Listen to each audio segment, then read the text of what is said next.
ایک شخص جس کا نام رابرٹ تھا، اس کی زندگی میں دو باپ تھے۔ ایک اس کے اپنے والد جو اعلیٰ تعلیم یافتہ تھے، نوکری کرتے تھے اور ہمیشہ کہا کرتے تھے پڑھو، محنت کرو، اچھی نوکری لو۔ دوسرا اس کے دوست کا والد جس نے کبھی اعلیٰ تعلیم حاصل نہیں کی مگر وہ کاروباری ذہن رکھتا تھا اور بہت دولت مند بن گیا۔ پہلا باپ متوسط طبقے کی نمائندگی کرتا تھا جبکہ دوسرا باپ امیر طبقے کا نظریہ سکھاتا تھا۔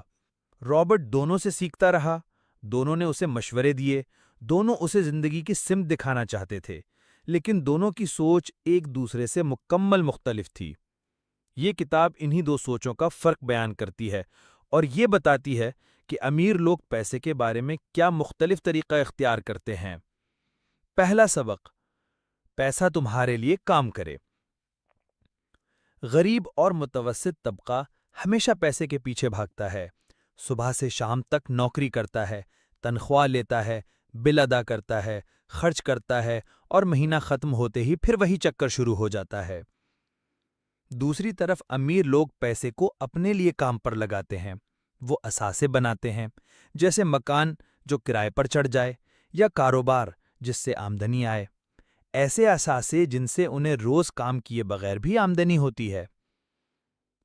دوسرا سبق، مالی سمجھ ضروری ہے۔ مدرسے ہمیں ریاضی، تاریخ اور اردو سکھاتے ہیں، مگر ہمیں یہ نہیں سکھایا جاتا کہ پیسہ کیسے سنبھالا جائے۔ ہمیں یہ نہیں بتایا جاتا کہ آمدنی اور خرچ کے درمیان فرق کیا ہے یا اثاثہ اور بوجھ میں کیا فرق ہے۔ یہی وجہ ہے کہ تعلیم یافتہ لوگ بھی مالی مشکلات میں گھرے رہتے ہیں۔ ایک مکان جو آپ نے لیا اور آپ خود اس میں رہتے ہیں وہ بوجھ ہے کیونکہ اس پر خرچ آتا ہے، لیکن اگر وہی مکان آپ کرائے پر دے دیں تو وہ اثاثہ بن جاتا ہے کیونکہ وہ پیسہ پیدا کرتا ہے۔ تیسرا سبق، جذبات پر قابو۔ زیادہ تر لوگ مالی فیصلے جذبات سے کرتے ہیں، خاص طور پر خوف اور لالچ سے۔ نوکری چھوڑنے کا خوف، بل ادا نہ کرنے کا خوف، بچوں کی فیس بھرنے کا خوف، یہ سب انسان کو زندگی بھر غلام بنائے رکھتے ہیں، اور جب کبھی کچھ پیسہ آ جائے تو وہ مہنگی چیزیں خریدنے لگتا ہے تاکہ دوسروں کو متاثر کرے۔ امیر لوگ ان جذبات کو پہچانتے ہیں اور ان پر قابو پاتے ہیں، وہ جذبات سے نہیں، عقل اور حکمت سے مالی فیصلے کرتے ہیں۔ چوتھا سبق، آمدنی کے کئی دروازے کھولو۔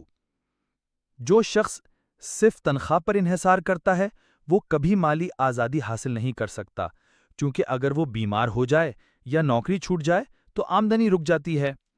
امیر لوگ اپنی آمدنی کے کئی راستے بناتے ہیں، کاروبار، سرمایہ کاری، زمین، سونے یا کسی چیز کی خرید و فروخت سے۔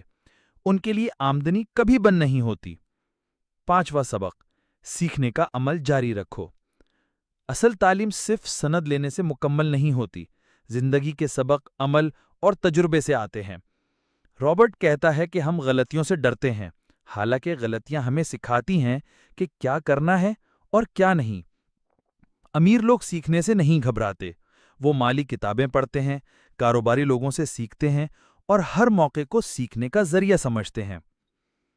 چھٹا سبق، کام کرو مگر سیکھنے کے لیے۔ زیادہ تر لوگ نوکری صرف تنخواہ کے لیے کرتے ہیں، مگر امیر باپ نے سکھایا کہ نوکری اس لیے کرو تاکہ سیکھ سکو۔ اگر آپ کسی دکان میں کام کرتے ہو تو سیکھو کہ وہ دکان کیسے چلتی ہے، سامان کیسے خریدا جاتا ہے، منافع کیسے ہوتا ہے۔ جب سیکھنے کا جذبہ ہوگا تو مستقبل میں آپ خود مالک بن سکتے ہیں۔ ساتواں سبق، وقت کی قدر کرو۔ غریب لوگ وقت کو ضائع کرتے ہیں، دن بھر محنت کرتے ہیں مگر کوئی نظام نہیں بناتے۔ امیر لوگ ہر لمحے کو سوچ سمجھ کر استعمال کرتے ہیں، وہ وقت کو سرمایہ سمجھتے ہیں، وہ آج وقت لگاتے ہیں تاکہ کل کا فائدہ ہو۔ خاتمہ، امیر باپ غریب باپ ہمیں یہ سکھاتی ہے کہ دولت کا تعلق صرف تنخواہ سے نہیں بلکہ سوچ سے ہے۔ اگر ہم پیسے کے بارے میں سیکھیں، اثاثے بنائیں، خوف اور لالچ پر قابو پائیں اور سیکھنے کا عمل جاری رکھیں تو ہم بھی مالی آزادی حاصل کر سکتے ہیں۔ دولت مند وہی بنتے ہیں جو مختلف انداز میں سوچتے ہیں